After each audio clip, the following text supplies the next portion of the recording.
pour partager ce rendez-vous autour de la parole de Dieu. Grande responsabilité de pouvoir essayer avec la grâce de Dieu. Mon repos, ma confiance, c'est que Dieu m'a accordé le Saint-Esprit comme à vous, et que c'est lui qui nous enseigne, c'est lui qui nous conduit dans la vérité. Aussi bien que soit expliquée la parole de Dieu, la Bible dit, il nous fait comprendre que c'est la prière de l'apôtre Paul. Il va dire, j'ai entendu parler de votre foi et de votre amour que vous avez pour tous les saints. C'est déjà un beau témoignage. Il dit, mais je prie pour vous, afin que Dieu vous accorde un esprit de sagesse et de révélation pour le connaître. Il dit, je prie pour qu'il vous accorde un esprit de sagesse et de révélation qui vous fasse connaître le Fils, qu'il illumine les yeux de votre cœur. Vous savez comme moi qu'un cœur, ça n'a pas des yeux. Un cœur, ça n'a pas des yeux. Mais là, il est en train de traiter et d'employer un langage spirituel. C'est un langage spirituel. Les yeux de notre cœur, c'est les yeux de notre entendement. C'est-à-dire, c'est une compréhension par l'esprit. Par l'esprit. Parce qu'on ne peut pas parler des yeux naturels quand on parle de Dieu. Pourquoi ? Mais parce que la Bible nous dit que Dieu est un Dieu invisible. C'est un Dieu qu'on ne voit pas. Alors il faut des yeux adaptés pour voir Dieu. Et les yeux qui sont adaptés pour voir Dieu, c'est notre esprit. Alors l'esprit de l'homme charnel, ne conçoit pas les choses spirituelles, il ne les comprend pas, mais il dit que l'homme spirituel juge de tout. L'homme spirituel, c'est l'être nouveau. L'être nouveau qui a pu être manifesté à nous par le miracle de la nouvelle naissance. Nous allons traiter d'un sujet que Dieu me parle toujours. Le but, c'est de rentrer dans le lieu secret, c'est de vivre dans le lieu secret. Amen. Et il y a des mots, des fois, qu'on va lire, des textes qu'on cite, mais qu'on n'a pas conscience de la réalité. On a besoin que le Seigneur nous montre. Mais comme je vous le disais tout à l'heure, c'est l'esprit de sagesse et de révélation qui nous fait connaître. C'est bien, vous savez pourquoi ? Parce qu'il n'y a pas besoin d'être intelligent pour connaître Jésus. C'est une façon de parler. La Bible va dire « Heureux les pauvres en esprit ». En esprit, c'est-à-dire on a besoin d'être enrichi, mais en esprit. Pas dans le cerveau, pas intellectuellement. On a besoin, c'est-à-dire qu'il n'y a que le Saint-Esprit qui peut nous faire connaître Dieu. Il n'y a que par le Saint-Esprit. On peut vous connaissez l'histoire de celui qui racontait le psaume 23. Et l'homme le racontait par cœur, le psaume 23, tout le monde applaudissait. Et puis il y avait une petite personne que l'homme lui dit, vas-y, récite-le toi, vous avez entendu cette histoire. Et lui, quand il le récite, les gens n'applaudissent pas, ils se mettent à pleurer. Et l'homme va dire, moi je connais le psaume 23, mais lui il connaît l'auteur du psaume. Amen. C'est ça. L'esprit de sagesse et de révélation va nous faire connaître l'auteur des Écritures. Il va nous faire connaître, non pas seulement, on peut savoir, n'importe qui savait avant de se convertir que Jésus-Christ était mort à la croix. Tout le monde le savait, mais c'est seulement quand le Saint-Esprit nous l'a révélé qu'on a été convaincus de péché. Que nous nous sommes repentis. Et la repentance, c'est la dynamite qui a tout fait exploser. C'est la dynamite, la repentance qui fait qu'on ne voit plus pareil, qu'on ne pense plus pareil. La repentance, c'est ce qui fait qu'on a passé Dieu avant notre culture, avant nos traditions, avant, comme la Bible dit, si quelqu'un veut me suivre, il dit, celui qui aime plus son père, sa mère, ses frères, ses sœurs, maison, terrain, il dit, il n'est pas propre au royaume des cieux. Alors vous comprenez, si vous êtes comme moi, aimer mon père plus qu'un Dieu que je ne vois pas, c'est pas dans ma capacité. Par contre, par l'Esprit de Dieu qui me révèle le Fils et qui illumine les yeux de mon cœur. L'illumination, c'est la compréhension de la révélation. Vous voyez, moi je fais confiance au Saint-Esprit, parce qu'il y a beaucoup de mots déjà qui sont dits, et on se dit on ne comprend pas tout, mais sois en paix. C'est le Saint-Esprit qui te le montre ça. Il parle à chacun de notre... pour que nous comprenions. Je voudrais vous lire un texte avec vous. Et puis on va avancer doucement. Doucement, je vais mettre ma montre, parce que moi je suis bavard et des fois je suis trop long, alors je ne voudrais pas être trop long. Alors je regarderai ma montre. Est-ce que vous êtes bien ce matin? Amen. Je veux prier le Seigneur pour que Dieu nous conduise ce matin. Seigneur, qu'il est bon d'être dans ta présence, Seigneur.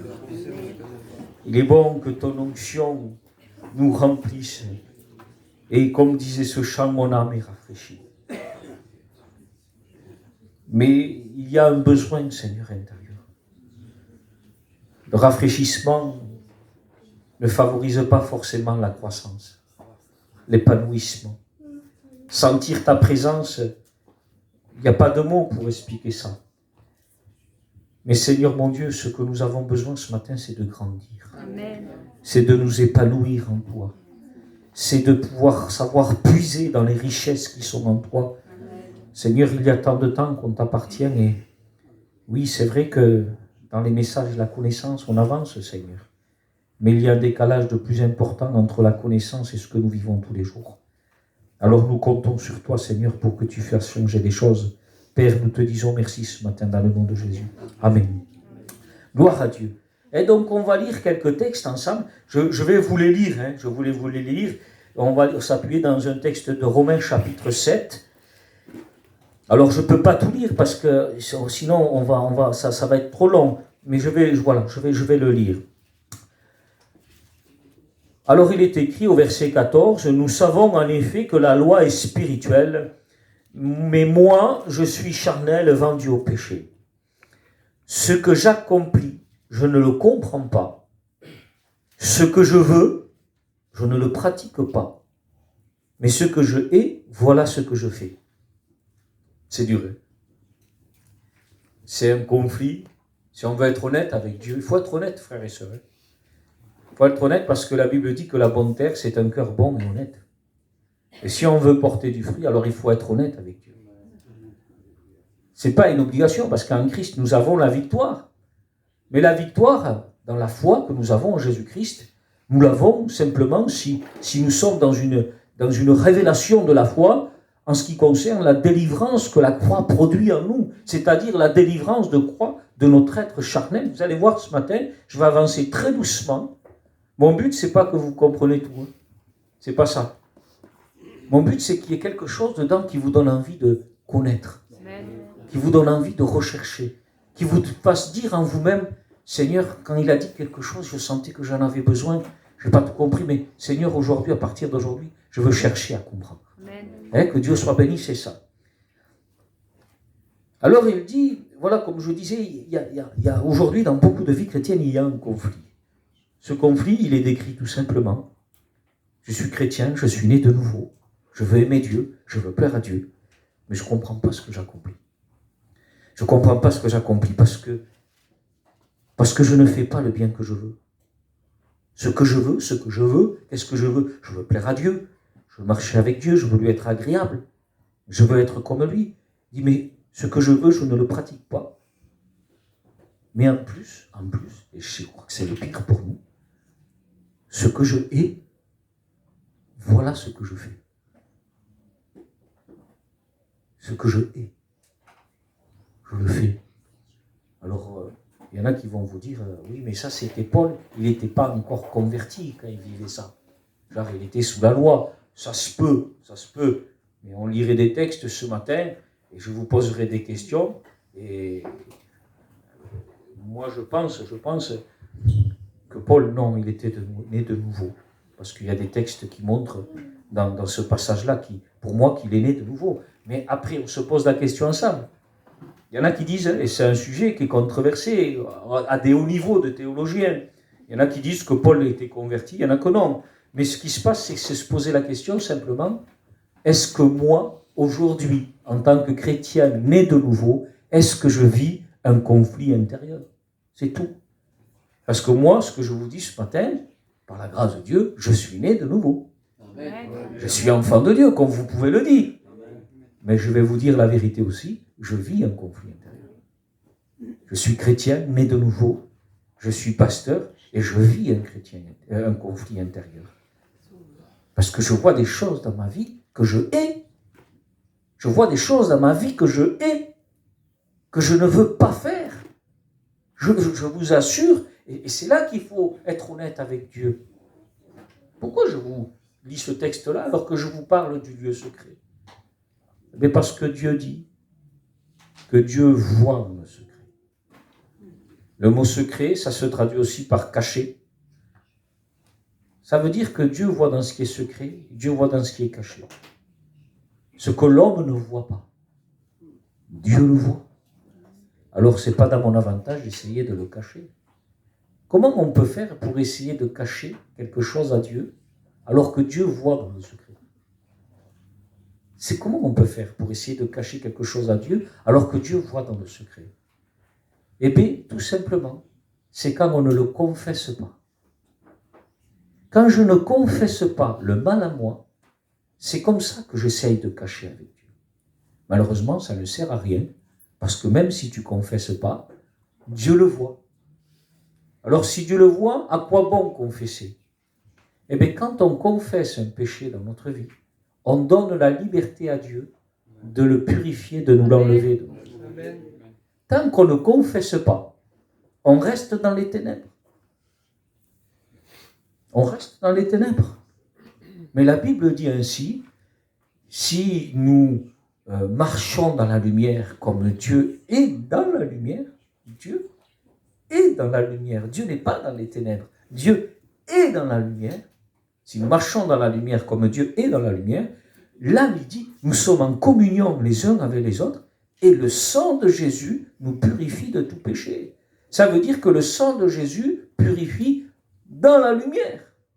Il ne purifie pas dans les ténèbres. Ça veut dire, si je pêche et que je garde mon péché dans les ténèbres, celui-là, le sang de Jésus ne le purifie pas. Le sang de Jésus purifie les péchés que nous confessons. Si je ne les confesse pas, il ne les purifie pas. Et si je crois qu'on vous enseigne comme il le faut, si celui qui cache ses fautes, il ne prospère pas. Il ne prospère pas. Et je vous assure, frères et sœurs, ce n'est pas le moment de cacher ses péchés. Parce que la Bible dit, d'autant plus que vous savez dans quel temps nous sommes. Il dit, c'est l'heure de vous réveiller enfin du sommeil, car le salut est plus près de vous que lorsque vous avez cru. Et il va dire, dépouillez-vous donc des œuvres des ténèbres et marchez honnêtement comme en plein jour. C'est le temps que Jésus revient, frères et sœurs. Il y a un appel très fort qui se fait à revenir dans le lieu secret, à revenir dans le lieu secret. Et c'est ce que Dieu m'a donné à réaliser. Le lieu secret, c'est ce qu'on va parler. Entre dans ta chambre. Entre dans ta chambre. Le lieu secret, c'est la chambre. Mais le lieu secret, c'est pas 4 murs. Le lieu secret, c'est l'être nouveau. C'est l'être nouveau. C'est l'être qui a été régénéré. C'est notre âme et notre esprit. Le lieu secret, c'est ce qu'a créé la nouvelle naissance à nous. C'est que nous sommes devenus le temple du Saint-Esprit. Amen. Le lieu secret, c'est pas l'église. C'est pas 4 murs. Le lieu secret, c'est en toi. Le lieu secret se trouve en toi. Et quand Dieu dit, quand tu pries, il dit, rentre en toi, ça veut dire qu'il faut que tu ailles dans cette vie nouvelle. Il te dit que Dieu est dans le secret. Hein? Dieu est dans le secret. Donc si le secret, c'est l'être nouveau, ça veut dire que Dieu se trouve à moi. Dieu se trouve à moi. Et ça, c'est quelque chose qui est merveilleux. Regardez ce qu'il dit. C'est ce que je voudrais essayer un peu ce matin, que nous puissions un peu commencer à réaliser et en nous appuyant sur le Saint-Esprit. Vous allez bien ce matin? Amen. Amen. Je fais ça exprès pour que vous gardez votre attention.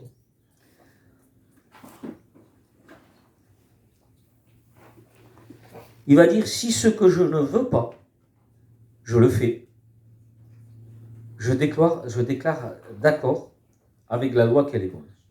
Il dit maintenant, ce n'est plus moi qui ai accompli cela. Écoutez bien. Maintenant, ce n'est plus moi qui ai accompli cela. Maintenant, ce n'est plus moi qui ai accompli cela, mais le péché qui habite en moi. Là, vous allez me dire, alors, tu vois bien que ce n'est pas un chrétien. Tu vois bien que ce n'est pas un chrétien, puisqu'il est dit que le péché habite en lui.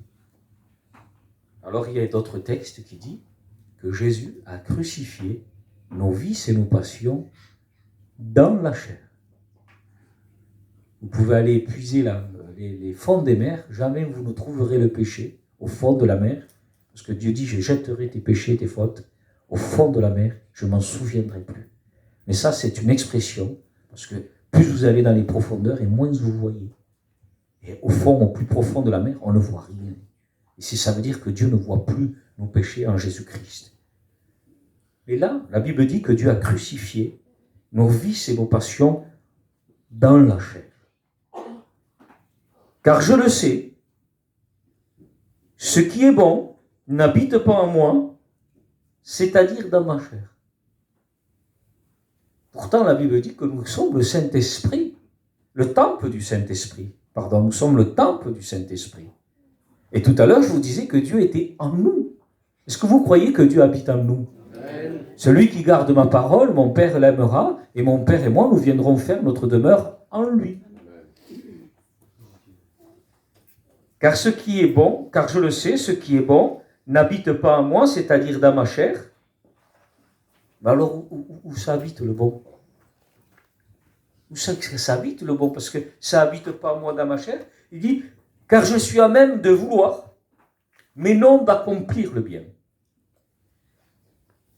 Alors il va dire, je ne fais pas le bien que je veux, mais je pratique le mal que je ne veux pas. Est-ce que ça arrive à quelqu'un de vivre ça? Ne levez pas la main, c'est personnel. Je me pose la question parce qu'il y en a qui vont dire, il n'était pas chrétien. Mais moi je parle pour nous ce matin. Est-ce que ça nous arrive, comme l'apôtre Paul, de dire, je ne fais pas le bien que je veux, mais je pratique le mal que je ne veux pas? Parce qu'elle est là l'honnêteté. De dire avant, après la conversion. Mais aujourd'hui, qu'est-ce qu'il en est? Il va dire, si je fais ce que je ne veux pas, ce n'est plus moi qui l'accomplis, mais le péché qui habite en moi. C'est la deuxième fois que l'apôtre Paul dit ça. Et il va dire ainsi, je trouve donc cette loi pour moi qui veux faire le bien. Il dit, le mal est présent à côté de moi.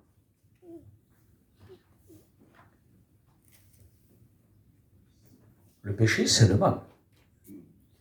Et il dit, le péché habite en moi. Mais après, il va dire, il est en moi, mais il va dire, le mal est à côté de moi. Donc, il est en moi, mais il est à côté de moi. Vous voyez, c'est un peu particulier quand même. Hein? Moi, je n'essaye pas de vous émerveiller ce matin. J'essaye qu'on réalise la puissance de la nouvelle naissance. Amen. La perfection de la nouvelle naissance. Je voudrais qu'on réalise ce matin pourquoi le serviteur de Dieu va dire « Tu as fait de moi une créature merveilleuse ». Pourquoi il dit « J'ai été rendu terriblement merveilleux ». Le salut de Dieu est parfait, frères et sœurs. Le salut de Dieu est parfait. Quand la Bible dit que c'est par la foi que nous sommes sauvés, c'est parce qu'il n'y a pas d'autre moyen que de croire en Jésus-Christ pour être sauvé.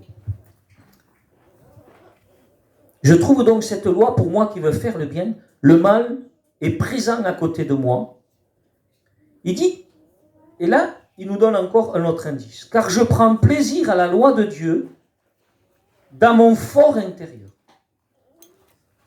selon l'homme intérieur. Je prends plaisir à la loi de Dieu selon l'homme intérieur. Donc là, il va commencer à parler et il va dire, comme je vous ai dit, j'avance doucement, ce qui est bon n'habite pas en moi. Il dit, car je le sais, ce qui est bon n'habite pas en moi, c'est-à-dire dans ma chair. Le bon n'habite pas dans la chair. Il dit, mais le mal est présent à côté de moi. Et là, il dit, je prends plaisir à la loi de Dieu dans mon fort intérieur.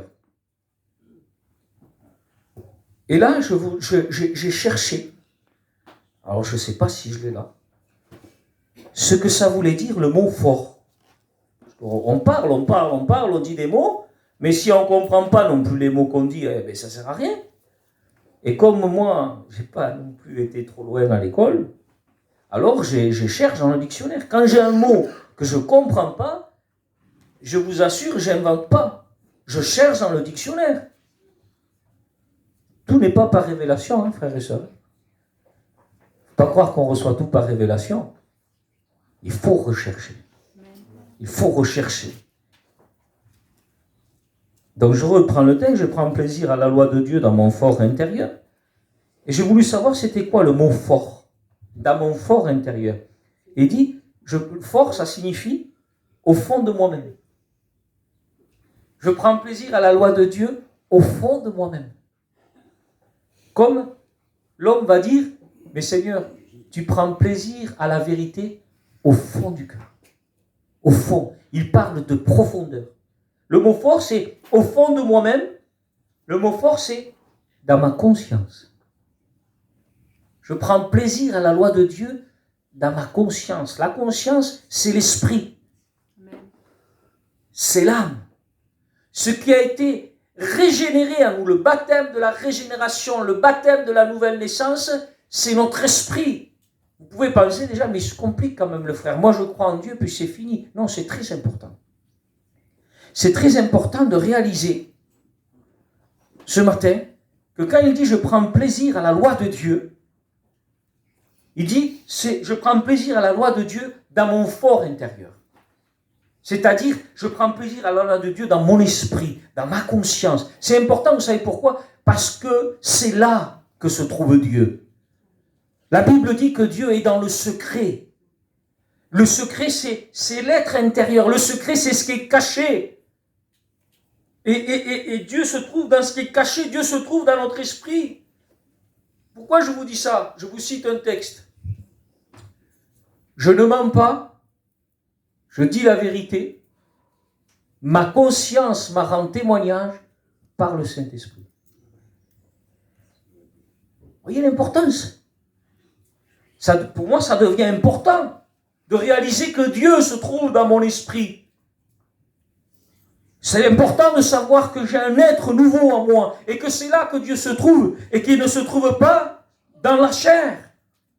Pourquoi? Parce que si je réalise que Dieu, je prends plaisir à la loi de Dieu dans mon fort intérieur, c'est-à-dire dans ma conscience. Le mot fort signifie conscience. Je prends plaisir à la loi de Dieu dans ma conscience. Qu'est-ce que ça veut dire? Ça veut dire que quand la loi de Dieu, quand la parole de Dieu te parle à ta conscience, je ne mens pas, je dis la vérité. Ma conscience m'a rend témoignage, ma conscience c'est moi. Par le Saint-Esprit, c'est Dieu. Et là, on voit la relation qu'il y a. Dans la vie avec Dieu, ça fonctionne comme ça. J'ai ma conscience et j'ai le Saint-Esprit. Et le Saint-Esprit parle à ma conscience. Si vous doutez un peu de ce que je suis en train de vous dire, je vous lis le texte. Écoutez bien. Quand les païens qui n'ont pas de loi, les païens, c'est les non-juifs. Il y avait des chrétiens qui n'étaient pas juifs à l'époque, qui étaient nés de nouveau. Mais quand on parlait, on disait des païens parce qu'ils n'étaient pas juifs. Il ne faut pas croire qu'un païen, c'est un inconverti, simplement. Non, c'est un non-juif, un païen. Quand les païens qui n'ont pas la loi font naturellement ce que prescrit la loi, eux qui n'ont pas de loi, ils ont une loi pour eux-mêmes. Ils montrent que l'œuvre de la loi est écrite dans leur cœur, leur conscience en rend témoignage, et leur raisonnement les accuse ou les défend de tour à tour. Voilà le fonctionnement de la vie nouvelle. Je vous le relis. Ils montrent que la loi de Dieu est écrite dans leur cœur. C'est la nouvelle naissance, ça. C'est la nouvelle naissance. Je mettrai mes lois dans leur cœur. Je ferai qu'ils observent mes commandements, la Bible dit. Ils montrent que l'œuvre de la loi est écrite dans leur cœur. Leur conscience en rend témoignage. Leur conscience en rend témoignage. Je dis la vérité, je ne mens pas. Ma conscience m'en rend témoignage par le Saint-Esprit. Vous avez un texte qui dit « Le Saint-Esprit atteste à mon esprit que je suis enfant de Dieu. » Une autre traduction dit « Le Saint-Esprit, avec mon esprit, m'atteste que je suis enfant de Dieu. » Et l'importance. Pourquoi je dis ça? Mais parce que si le Saint-Esprit parle à mon esprit, et que moi je ne suis pas conscient, que je ne réalise pas que Dieu, le lieu où est Dieu, c'est dans mon esprit. Le lieu où se trouve Dieu, c'est dans mon esprit, c'est dans ma conscience. C'est là que se trouve Dieu. Alors ça veut dire que quand ta conscience va te parler, mais si tu ne l'écoutes pas, ça veut dire que tu n'écoutes pas Dieu. Quand l'apôtre Paul parlait et qu'il disait quelque chose, le Saint-Esprit disait dans sa conscience, tu dis la vérité. Tu ne mens pas, tu dis la vérité. Je dis la vérité, je ne mens pas. Le Saint-Esprit, il dit, atteste à ma conscience que je dis la vérité. Mais quand le Saint-Esprit, c'est une façon de parler. Si Paul ne disait pas la vérité, mais le Saint-Esprit disait, attention Paul, n'avance plus dans cette pensée-là. N'aie plus ce raisonnement. Et Paul il avait juste qu'à obéir. C'est comme ça que nous marchons avec Dieu. La vie avec Dieu, c'est une relation avec l'Esprit de Dieu. Ça veut dire que tu marches, tu travailles, et puis tu vas frapper à une porte, et puis là tu commences à parler, et puis tu vas décrire un produit que tu vends, et là le Saint-Esprit te dit, c'est pas vrai.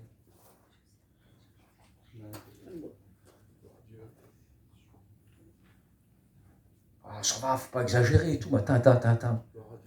Qui c'est qui dirige ta vie? C'est toi ou le Saint-Esprit? C'est important. Regardez si c'est important. Regardez combien c'est important d'écouter sa conscience. De toute façon, c'est important parce que la Bible dit, cette conscience, certains l'ont perdue et ils ont fait naufrage en ce qui concerne la foi. Comme on est sauvé par la foi, si je perds la foi, attention. Regardez, je vous relis le texte. Il montre que l'œuvre de la loi est écrite dans leur cœur, leur conscience en rend témoignage, et leur raisonnement les accuse ou les défend de tour à tour. C'est-à-dire qu'à un moment donné, leur raisonnement va dire, non, là tu es condamnable. Il les accuse. C'est pas bon, si tu fais ça, c'est condamnable. Bon, mais ça va, je le fais pas. Mais des fois, il va les défendre. Il va les défendre parce qu'il y a quelque chose qui va venir les oppresser, quelque chose contraire, quelque chose du diable qui va venir les condamner. Et là, non. Là, le Saint-Esprit dans la conscience va dire, non, mon fils, je suis d'accord avec toi, continue dans cette direction. Il montre que l'œuvre de la loi est écrite dans leur cœur, leur conscience en rend témoignage, et leur raisonnement les accuse ou les défend de tour à tour. Écoutez ce qu'il dit. C'est ce qui paraîtra au jour où, selon mon évangile, Dieu jugera par le Christ Jésus les actions secrètes des hommes.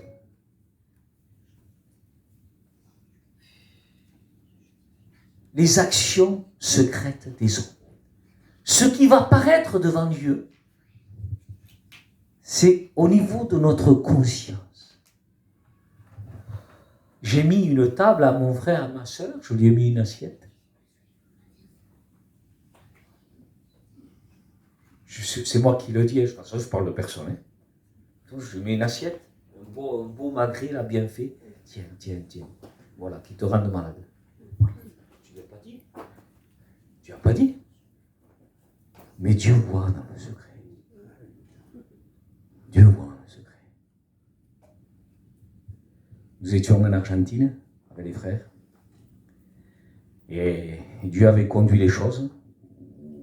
Où on partait pour les âmes, on cherchait des gitans là-bas avec les frères, mais Dieu nous a dirigés pour bénir des églises existantes.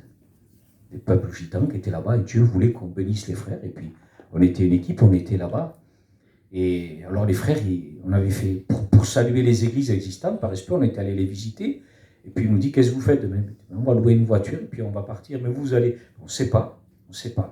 Non, mais si vous allez, on ne sait pas, on va se laisser conduire, on va prier Dieu, que Dieu nous dirige vers des âmes. On veut que vous restez avec nous. Je dis, non. Dieu ne nous a pas appelés à travailler sur le terrain des autres, on s'en va les frères. J'ai des accords avec vos anciens, je ne viens pas, je ne reste pas. Ils insistent, après j'ai dit, frère, je ne veux pas. Je vous fais court. Ils ont téléphoné à leur responsable, tout ce que vous voulez, pour qu'on reste avec eux. Et on a tous vu que la volonté de Dieu, c'était qu'on reste avec eux. Ces frères-là n'avaient pas, mais vraiment, ils étaient très limités en argent, ils n'avaient pas beaucoup d'argent. Et quand je voyais ça, je dis, écoutez les frères, puisqu'on va rester longtemps avec vous, si vous voulez après les réunions, qu'on aille faire des visites, on y va, mais ne nous gardez pas pour manger. Parce que ça faisait trop, ils n'avaient pas. Et en plus, comme on était là-bas, ils ne travaillaient pas. Mon frère, on ne peut pas vous laisser partir sans manger, c'est pas possible. Il insiste, et puis on va dans une maison, après la réunion, et les frères, ils nous ont mis un plat de raviolis. Mais moi, c'est pas que ça me gênait plus, mais ils nous ont mis un plat de raviolis. C'est juste si on avait le pain. C'était rien, mais ils nous ont mis un plat de raviolis. Mais quand ils nous ont mis ce plat de raviolis, Dieu voyait de quelle façon dans leur conscience il nous mettait.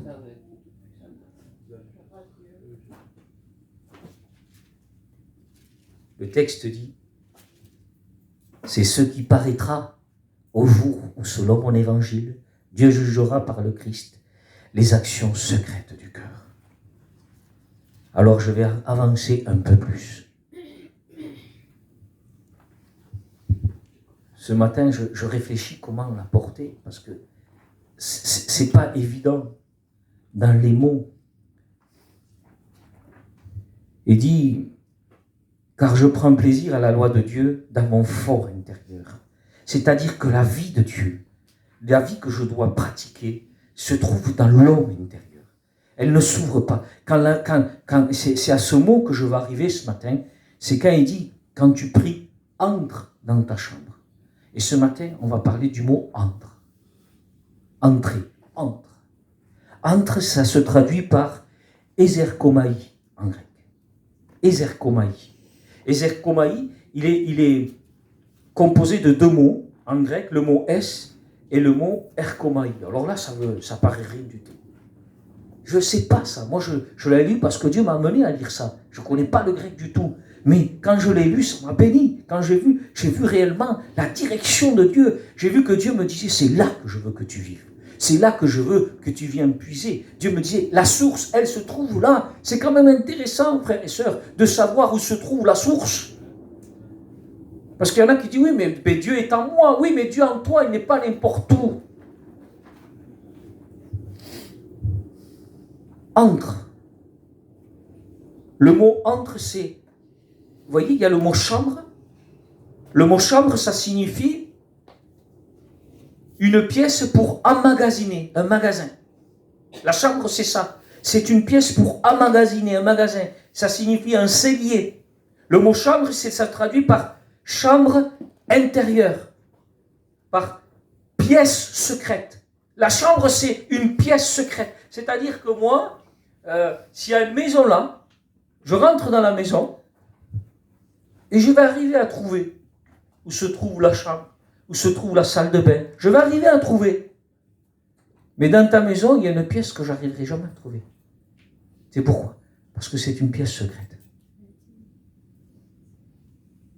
Et quand Jésus dit, quand tu pries, entre dans ta chambre, il dit, entre dans la pièce intérieure. Entre dans la pièce secrète. Et secret caché. Pourquoi secret caché? Parce que la Bible dit que Dieu est dans le secret. Dieu n'est pas dans les chambres de la maison de partout. On peut y aller, ça se trouve une chambre dans une maison. Mais une chambre secrète, ça ne se trouve pas. Pourquoi? Parce qu'elle est secrète, elle est cachée. Elle est cachée. Quand Dieu dit elle est cachée, c'est parce que l'homme nouveau en toi, il est caché. Personne ne le voit. Personne ne le voit. Et Dieu veut que tu rentres à l'intérieur de toi. Dieu veut que tu rentres dans une vie où tu vas être, par ton esprit, tu vas être en communion avec le Saint-Esprit. Et c'est là que tu vas puiser. Là, on ne pense plus, nous. Je dis la vérité, je ne mens pas. Le Saint-Esprit m'a rendu témoignage. C'est pas moi qui me dis, est-ce que je dis la vérité ou pas? Non, c'est le Saint-Esprit qui me dit, là tu dis la vérité, là tu dis un mensonge. C'est ça la vie avec Dieu. Mais si je ne suis pas connecté à la bonne source, je n'entendrai jamais la voix du Saint-Esprit. Entre, comme je vous ai dit, entre, ça se traduit par ezerkomai. Et ça signifie venir à la vie. Venir à la vie des pensées. Est-ce que c'est arrivé à quelqu'un? Moi, un jour, j'ai fait un rêve. Et dans ce rêve, je partais dans une route. Et puis, ça s'est transformé en petit chemin de terre dans la montagne. Ça montait. Et puis, au bout d'un moment, en haut, je voyais comme un petit chevreau qui sautait, qui bondissait. Et il bondissait parce qu'il était content de me voir. Il était content de me voir. Moi, quand je le voyais, j'étais content aussi, mais voilà. Et puis, je ne sais pas pourquoi, quand je m'approche de lui, je n'y attendais pas, il y avait une joie. Mais quand j'approche de lui, il se met à me parler. Ça ne parle pas un chevreau, mais là, il se met à me parler. Mais il ne me parlait pas avec des mots. C'est comme s'il me parlait avec la pensée. Ça vous est pas arrivé? Moi, ça m'arrivait. Il me parlait avec la pensée. Il avait une connaissance de moi. C'était quelque chose d'incroyable. Ça me bénissait de parler avec lui parce que quand il me parlait, chaque parole, ça rentrait dans mon cœur à un endroit précis. Il avait une connaissance parfaite de ma personne. Mais si vous voyez, quand moi je lui parlais, c'est pour ça qu'il bondissait. Quand je lui parlais, il bondissait de joie. Ça me bénissait que je lui parle. Et j'avais une conversation, je ne peux pas vous dire comment ça marche. Ce que je sais, c'est que je ne parlais pas avec des mots, je parlais de l'intérieur. Et il me parlait de l'intérieur. Entrer dans la vie. Dans les mots ezerkomai, qui signifie venir à la vie des pensées, qui viennent à l'esprit. Il est composé de deux mots. S, ça signifie dans, vers. Ça signifie donc une direction. Erkomai, ça signifie mouvement, marche, suivre quelqu'un. Et là, on va avancer un peu plus. Erkomai signifie mouvement, marche, suivre quelqu'un. Quand Jésus dit, quand tu pries, suis quelqu'un. Suis le mouvement. Entrer, venir à la vie. Ça veut dire que quand je me dirige vers cette chambre-là, qui est l'être nouveau, je rentre dans la vie. Je suis quelqu'un.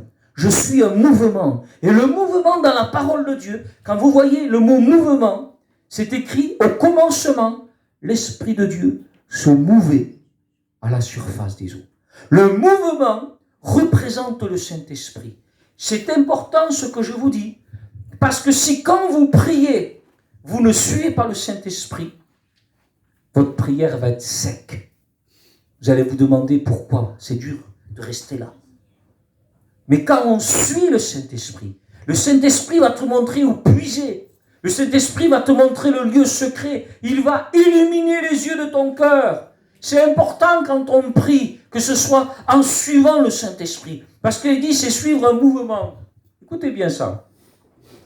La Bible dit qu'en Dieu, en lui, nous avons le mouvement, nous avons la vie, le mouvement et l'être.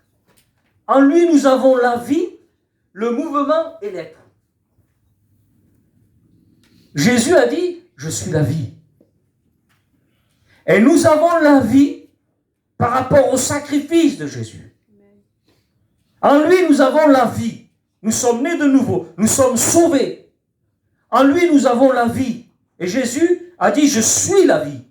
Et c'est au travers du sacrifice de Jésus que nous avons la vie. Il dit, en lui, vous avez la vie, le mouvement. Quand la vie rentre dans la vie d'une personne, alors il y a un mouvement. C'est-à-dire, il y a le mouvement du Saint-Esprit.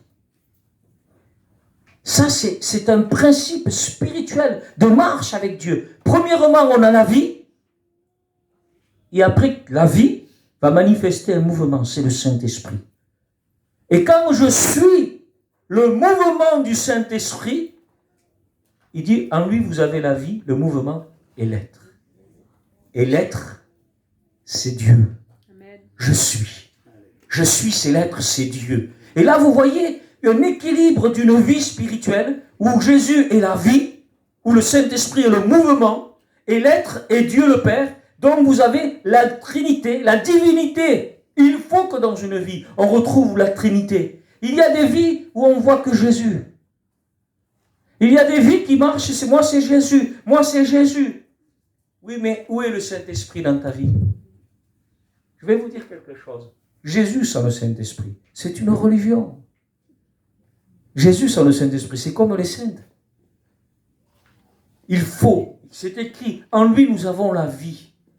Et quand nous avons la vie, obligatoirement, naturellement, il y a un mouvement.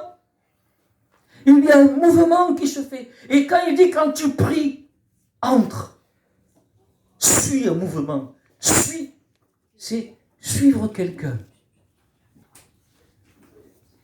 Vous voulez vous épanouir avec Dieu, vous voulez grandir? Suivez le Saint-Esprit. Vous connaissez un peu la vie de Pierre. Vous connaissez un peu la vie de Pierre, les réactions qu'il a eues, comment il a été en bénédiction, mais comment il s'est contré aux prophètes, comment il s'est contré à Dieu le Père, comment il s'est contré aux Écritures, aux prophéties. Quand le Seigneur lui a dit, Pierre, sur cette pierre, je bâtirai mon église.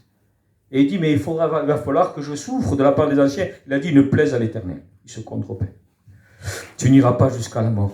Il se contre aux prophéties, au plan de Dieu, et même aux prophètes. Ne plaise à l'Éternel, tu n'iras pas jusqu'à la mort. Et vous savez la réaction qu'il y a. Pourquoi je vous dis ça? Parce que le Seigneur va dire dans sa parole, Pierre, quand tu étais jeune, jeunesse spirituelle, quand tu étais jeune, tu t'attachais toi-même et tu allais où tu voulais. Où tu voulais. Tu étais conduit par ta volonté. Il dit, mais quand tu seras vieux, la maturité, l'expérience. Un autre, il dit, quand tu seras vieux, tu étendras les mains. Ça veut dire c'est volontaire, c'est la volonté de la personne. Tu étendras les mains et un autre t'attachera et te conduira là où tu ne voudras pas. Un autre, suivre quelqu'un.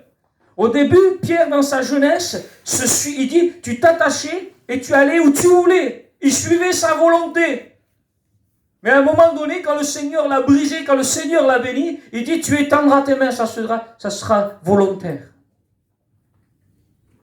Alors c'est volontaire, oui, parce que on ne lui prend pas les mains. Il dit pas quelqu'un te prendra les mains, t'attachera. Il dit non, tu étendras tes mains. Ça veut dire que ça sera ta décision. Ça sera ton choix, Pierre. Tu vas étendre tes mains. Et un autre va t'attacher et te conduire là où tu ne voudras pas. Et la Bible dit que la chair a des désirs contraires à ceux de l'esprit. Et l'esprit contraire à ceux de la chair. Il dit afin que vous ne fassiez pas ce que vous voulez. Et là, on a vraiment l'expression d'une vie qui est dirigée par le Saint-Esprit, d'une vie mature. Mais ça n'est possible pour suivre le Saint-Esprit. Frères et sœurs, pour suivre le Saint-Esprit, entre dans ta chambre. Entre dans ta chambre. Je dois suivre quelqu'un. Je dois suivre le mouvement. C'est parce que c'est pas à moi de dire, tiens, ce matin, je vais lire ma Bible. Ce matin, je dois jeûner. Ce matin, je dois aller à la réunion. Ce matin, non, c'est pas à nous à dire ça. Je dois suivre le Saint-Esprit.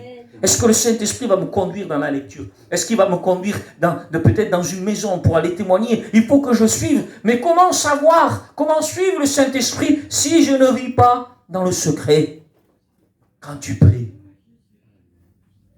Moi, je ne sais pas pour vous, mais moi, ça me donne envie d'aller dans le lieu secret. Ça me donne envie de vivre dans le lieu secret. Frères et sœurs, c'est pas toujours facile de connaître la volonté de Dieu. C'est pas toujours facile de savoir ce qu'il faut. Mais si maintenant j'ai quelqu'un qui me dit, va là, fais ça, va visiter un tel, prêche tel message. Mais c'est beaucoup plus facile de vivre comme ça. J'ai plus la charge de me conduire. La nouvelle vie, on revient au temps d'Adam avant qu'il pêche, c'est-à-dire que Dieu dit, Adam, tu gardes le jardin, d'accord. Adam, tu donnes des noms aux animaux, oui. Adam, tu vas te marier, d'accord. Oui, Adam, tu te marieras avec celle-là. C'est tout, ça marchait comme ça. Tant que ça marchait comme ça allait bien. Il lui avait dit avant, Adam, tu ne mangeras pas de ce fruit. Tant qu'il n'en mangeait pas, ça allait bien. Mais le jour où Adam a désobéi, qu'il a mangé du fruit, ça a été la ruine. Et la ruine d'une vie spirituelle, mais c'est de marcher par notre volonté. Et c'est pour ça que quand il va dire, c'est écrit comme cela, Jésus disait ces choses au sujet de Pierre en disant, un autre t'attachera. C'était la croix, ça. C'était qu'il allait être crucifié, Pierre. Mais il dit, un autre te conduira là où tu ne voudras pas. Et c'est écrit, Jésus disait cela pour indiquer par quelle mort Pierre allait glorifier Dieu. Et la mort qui glorifiait Dieu, c'est quand nous portons notre croix. C'est la mort de la croix en nous. Que Dieu soit béni. Juste un ou deux mots de plus dans ce contexte-là. Entrer, c'est entrer en nous-mêmes.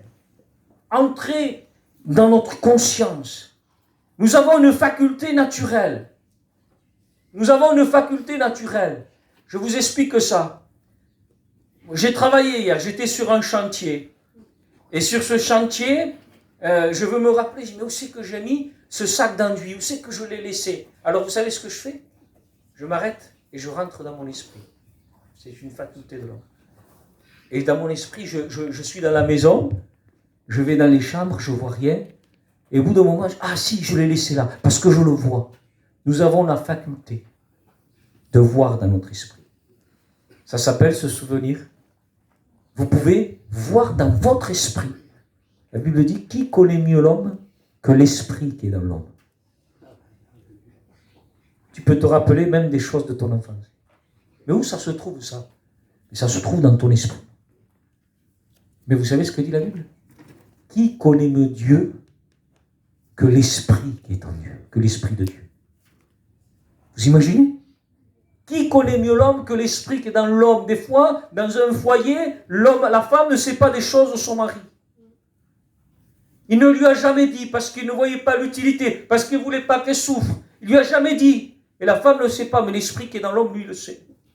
Notre esprit. Qui connaît mieux l'homme que l'esprit qui est dans l'homme? Il dit, mais qui connaît mieux Dieu que l'esprit de Dieu?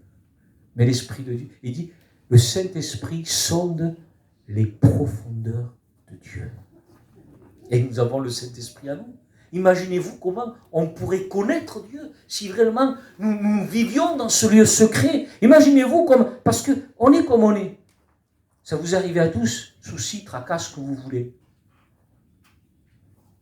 Vous lisez votre Bible, vous écoutez une prédication, et d'un coup vous comprenez un verset. D'un coup, une lumière. Oh, c'est merveilleux. Je l'ai lu tellement de fois. Je ne l'ai jamais compris. Et là, d'un coup, tu vas voir ton frère, ta soeur, je dis, regarde, je lisais ça. Le Seigneur m'a parlé. Il m'a fait comprendre ça. Et peut-être, oui, mais et alors le problème que tu avais et tout. Si, mais attends, écoute-moi ça. Tu oublies tes problèmes. Pourquoi? Parce que tu as compris un verset de la parole de Dieu. Amen. Imagine-toi alors si le Saint-Esprit te révèle la personne de Dieu. Nous avons besoin de ça, frères et sœurs. Vous savez quoi? On invite les chrétiens à se détacher des choses terrestres pour vivre avec Dieu. C'est faux. Il faut avoir une révélation de Dieu qui va faire briller Dieu dans nos vies plus que les choses terrestres. Tant que les choses de la terre brilleront, on n'arrivera pas. Ce qui nous fait lâcher les choses de la terre, on va vers ce qui brille le plus. C'est tout. Ne vous posez pas de questions. Notre nature à nous, c'est d'aller vers ce qui brille le plus. Si les choses de la terre brillent, on ira vers les choses de la terre. Mais si Christ resplendit dans nos vies, alors on ira vers lui. Amen. Vous n'allez même pas chercher, vous compliquer à vouloir lâcher les choses. Oh, c'est dur, je suis tiraillé. Mais une seule de révélation de Jésus-Christ te libère de tout ça. C'est la révélation du Christ qui brise les liens terrestres. Mais il faut être dans le lieu secret. Il faut vivre dans le lieu secret. Alors juste 5 minutes de plus et je m'arrête, parce qu'il fait chaud en plus. Je voudrais, c'est un peu, parce que je veux pas, bon, je m'appuie sur le Saint-Esprit, parce que des fois je sais que c'est pas facile à comprendre. Je vais vous lire un texte qui se trouve dans Pierre. Ce que je veux que nous réalisions ce matin, c'est que dans la même personne, aujourd'hui, il y a la partie pécheresse, la nature pécheresse. Dans la même personne, il y a la partie pécheresse, mais aussi il y a la partie nouvelle. Mais ça se trouve dans la même personne. Voyez? Et si je ne veille pas, je peux puiser ma vie spirituelle dans la chair. Mais là, vous n'arriverez jamais, il n'y a pas de force. Vous savez pourquoi? Parce que la chair, elle est morte. Elle ne veut pas plaire à Dieu. Elle n'en est pas capable de plaire à Dieu. Donc si je veux m'alimenter dans l'être terrestre, alors à ce moment-là, je serai sans force. Je n'arriverai pas à vivre les désirs que le... C'est comme si dans l'être nouveau, le désir crée des esprits de vivre, des désirs de vivre avec Dieu. Et j'ai dit, mais d'accord, je vais le faire. Mais non, ne fais rien. Tu as fait quelque chose pour qu'il y ait des désirs? Non. Une prédication, un message, un cantique. Oh, je voudrais vivre par Dieu. Ne touche à rien. Reste dans le lieu secret. C'est écrit comme ça. Et vous verrez que le Fils de l'homme ne fait rien de lui-même. Ce que le Fils voit faire au Père, et ce que le Père fait, le Fils le fait également. Tant qu'on ne voit pas quelque chose dans le lieu secret, où Dieu nous dit, va là, dis ça, fais ça, ne faisons rien. Parce que sinon, c'est nous qu'on passe devant le Saint-Esprit. Il faut que ce soit le Saint-Esprit. Nous devons suivre l'Esprit de Dieu, parce que c'est lui que Dieu a envoyé pour nous conduire dans toute la vérité. C'est dans Pierre. Et je termine avec ça. Je vous dis la vérité. J'espère que je ne vous ennuie pas, frères et sœurs. Écoutez bien. 1 Pierre, chapitre 3, verset 3. N'ayez pas pour parure ce qui est extérieur, cheveux tressés, ornements d'or, manteau élégant. Mais la parure cachée du cœur, la parure inaltérable d'un esprit doux et tranquille, voilà ce qui est d'un grand prix devant Dieu. Amen. N'ayez pas pour parure ce qui est extérieur. Et il dit, cheveux tressés. Et il va dire, mais la parure cachée du cœur, la parure personnelle inaltérable. Les deux mots importants, les plus importants dans ce texte, ce n'est pas manteau élégant, ce n'est pas cheveux tressés, ornement d'or, c'est pas ça. Les plus importants, c'est extérieur et caché. L'extérieur, c'est l'homme charnel. Ce qui est caché, c'est l'homme nouveau. Et quand il va dire, n'ayez pas pour parure ce qui est extérieur, ça veut dire que la parure de ta vie ne doit pas provenir de l'homme extérieur, mais de l'homme intérieur. Je vais doucement. Adam fut créé, formé de la poussière de la terre. On est d'accord? La Bible nous dit qu'Adam fut créé de la poussière de la terre. Quand on passe avec une voiture, assez vite, ça relève la poussière. Vous savez pourquoi? Parce que la poussière, elle est à la surface de la terre. Elle est à l'extérieur de la terre. Et la Bible dit que Adam a été formé de la poussière de la terre. Et la création adamique, la création qui vient de Adam, elle a chuté, elle est tombée en Éden lorsque Adam a désobéi. C'est la chair. Adam, c'est la chair. Et il dit, n'ayez pas pour parure ce qui est extérieur. Il dit, mais ayez ce qui est caché. Et c'est ce texte que je vous ai cité tout à l'heure. Il va dire, tu m'as tissé dans les profondeurs de la terre. C'est pas à la surface de la terre. Là, il est en train de dire, dans le psaume, je vous le lis, dans le psaume 139, il est en train de dire ici, je vous le lis, il va dire, c'est toi qui as formé mes reins, qui m'as tenu caché. Les mots, c'est toujours les mêmes. N'ayez pas pour parure ce qui est extérieur, mais ayez plutôt la parure cachée du cœur. Il va dire, ce qui est extérieur de la terre, vous le voyez, l'herbe, les fleurs, les arbres, vous le voyez. Qu'est-ce qu'on ne voit pas dans l'intérieur? Les racines. Et vous savez, la Bible dit, Dieu voit dans le secret. Ça veut dire que ce que Dieu voit de nos vies, ce n'est pas l'extérieur. Ce que Dieu voit, c'est les racines, c'est l'intérieur. C'est toi qui as formé mes reins, qui m'as tenu caché dans le sein de ma mère. Je te célèbre car j'ai été rendu terriblement merveilleux. Tes œuvres sont merveilleuses et mon âme le reconnaît bien. Écoutez bien, mon corps n'était pas caché devant toi. Pourquoi? Il dit, tu m'as tenu caché. Mais là, il dit, mais mon corps n'était pas caché devant toi. Mais parce que Dieu voit dans le secret. Dieu voit dans le secret. Il dit, mon cœur n'était pas caché devant toi. Il dit, lorsque j'ai été fait, mon corps n'était pas caché devant toi. Lorsque j'ai été fait, dans le secret. Cette création-là, ce n'est pas une création qui a été faite de la poussière de la terre. On voyait quelque chose d'Adam. Non, là c'est, il dit exactement, mon corps n'était pas caché devant toi lorsque j'ai été fait dans le secret, tissé dans les profondeurs de la terre. Tissé dans les profondeurs de la terre. Et il va dire, n'ayez pas pour parure ce qui est extérieur. C'est-à-dire qu'il y a une parure d'une vie chrétienne, notre témoignage, notre vie qui vient de l'extérieur. Mais l'apôtre Paul, il dit non, n'ayez pas pour parure ce qui est extérieur, mais ayez pour parure, il dit la parure cachée du cœur. Cachée du cœur. Écoutez ce texte. Nous ne perdons pas courage. Si notre homme extérieur se détruit de jour en jour, notre homme intérieur se renouvelle. Et là, vous voyez cette notion de dans une personne, l'homme extérieur, ce qui se détruit, mais c'est notre corps charnel, il s'use, il est malade, il est faible. Mais il dit que notre être intérieur, il faut que nos vies, Dieu veut que nous dirigeons nos vies vers l'intérieur. Dieu veut que tu reviennes ne plus puiser en toi. Nous, c'est nos pensées. Je pense, je ressens, j'aime. Dieu dit, laisse tomber tout ça. Va dans l'intérieur. Va enraciner ta vie. Travaille tes racines. Vis dans une vie secrète parce que Dieu voit ce qui est caché. Vous savez ce qui intéresse Dieu dans la vie d'un chrétien. Et je vous l'ai lu tout à l'heure. C'est ce qui paraîtra. Ce qui intéresse Dieu de ta vie, c'est ce qui est caché, c'est pas ce qui se voit.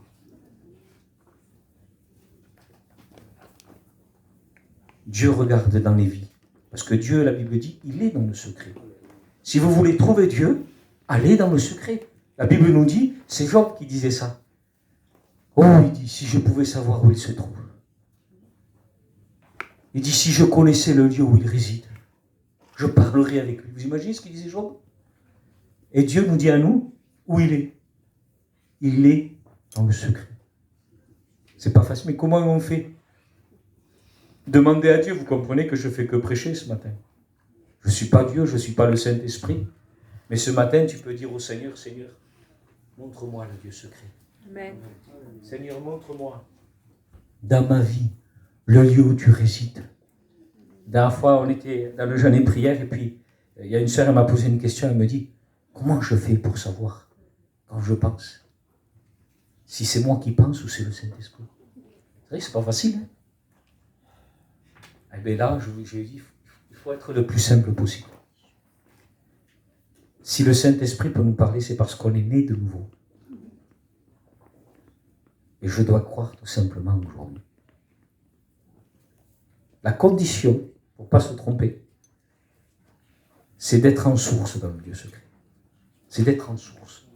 C'est-à-dire, je vis une vie cachée avec Dieu. Si je n'ai pas de vie cachée avec Dieu, tu n'auras jamais l'assurance que ce que tu vis, c'est le Saint-Esprit. Parce que c'est dans le lieu caché que je vois ce que Dieu veut que je fasse. C'est dans le lieu caché que je sais ce que Dieu veut faire. Donc si je ne vis pas là, comment je vais savoir? Mais si je vis là, un jour, je vous donne cet exemple, je ferme ma Bible. Un jour, je prenais une église, et puis je marchais, je cherchais Dieu, je marchais, et je vois 5 visages. Dans ma prière, dans mon esprit, je vois 5 visages, frères et sœurs. Oh, je les vois, mais je ne savais pas, il y avait un problème. Je dis, Seigneur, j'ai prié pour eux. Et puis je prie pour eux, Voilà. Le soir, je rentre chez moi, et tard, un frère, il m'appelle, il me dit, Didier, regarde, on est à tel endroit demain matin, on va boire un café, puis on va prier, tu serais venu avec nous? Je dis, ben d'accord. Le lendemain matin, je vais les voir, et je rentre dans la maison, et qui je vois? Les 5 personnes que j'avais vues dans la prière. Ils étaient là. Mais quand j'ai prié, j'ai fait des demandes à Dieu.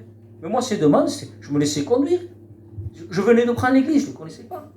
Et puis on parlait.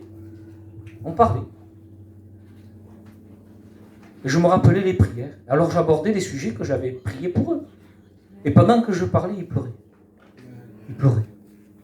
Et comment cela a pu se faire?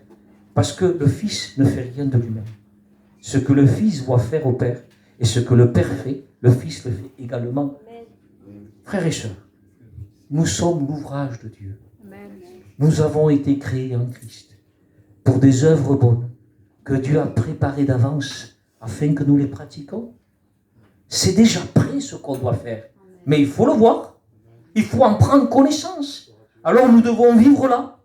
Alors parce qu'il faut prier, il faut prier, il faut prier. Non, prier c'est bien. Mais ce qu'il faut, c'est être en source. Et quand je suis en source, après, le plus simplement possible, et je vous assure comme un petit enfant, parce que je suis en source, je dois croire tout simplement que ce que je vis, c'est conduit par le Saint-Esprit. Tout simplement. Mais je vais vous dire quelque chose. Aujourd'hui, je ne prends pas le risque de vouloir prophétiser, de vouloir prêcher, de vouloir témoigner ou faire quelque chose si je ne suis pas en source. Hein. Parce que prophétiser, moi, ma garantie, c'est très sérieux de prophétiser. Exercer des dons spirituels, parler de la part de Dieu. Parler de la part de Dieu, c'est très important. C'est très sérieux. Et je ne peux pas me permettre de parler de la part de Dieu si je ne suis pas en source. C'est grave. Dans l'Ancien Testament, celui qui parlait au nom de l'Éternel et que ça ne s'accomplissait pas, ce prophète était mis à mort. Alors aujourd'hui, ce n'est pas comme ça, heureusement. Mais en tout cas, c'est toujours aussi sérieux de parler de la part de Dieu. Prêcher la parole, témoigner, aller voir un frère et une sœur. Et dire, mon frère, ma soeur, on va prier, tout ça. Je t'ai senti triste, on va prier. C'est très sérieux. Mais quand je suis en source, je n'ai plus à me poser la question. Je crois. L'apôtre Paul dit, selon ce qui est écrit, j'ai cru, alors j'ai parlé. Je suis sur ma chaise, je suis assis, et j'ai une parole qui me vient. Les regards de Dieu sont sur